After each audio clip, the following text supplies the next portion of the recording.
जुदि पार्सेन्टेज टपिकनिफ्राय एग्जामाव कुइसना बेबायदि फैयो नोंथांमोना माबायदि बानायगोन कुइसना दङ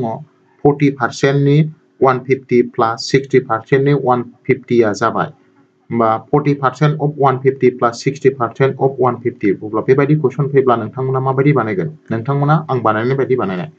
40% मायनि जों मा खालामनो हायो 40 by 100 नि मायनि जों सानजाब होनांगौ 150 ओमफ्राय ओरै प्लास 60% मायनि 60 by 100 नि मायनि सानजाब बेसेबां नि 150 नि बेबायदि होदो दाना दानदो बे लाथिख' मोनसे बे लाथिख' मोनसे बे लाथिख' मोनसे बे लाथिख' मोनसे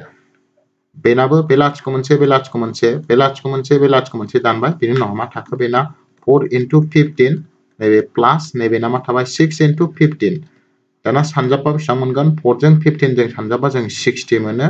ओमफ्राय 6 जों 15 जों सानजाबा जों 90 मोनो दाना मोननैजों प्लास खालामबा जों मा मोनगोन 150 होमबा कारेक्ट एन्सारा 150 अप्शन नम्बर बि आ बेनि कारेक्ट एन्सार बेबायदि जों मोनसे कुइसन नायबावनोसै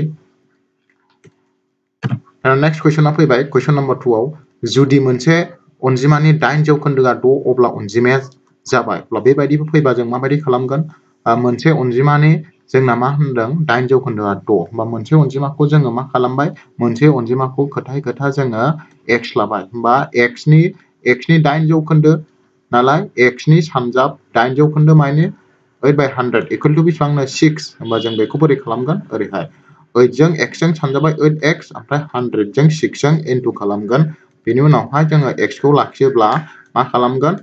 100 into 6 खौ जोङो 8 जों रानगोन होमबा बेसेबां मोनगोन जोङो 75% मोनगोन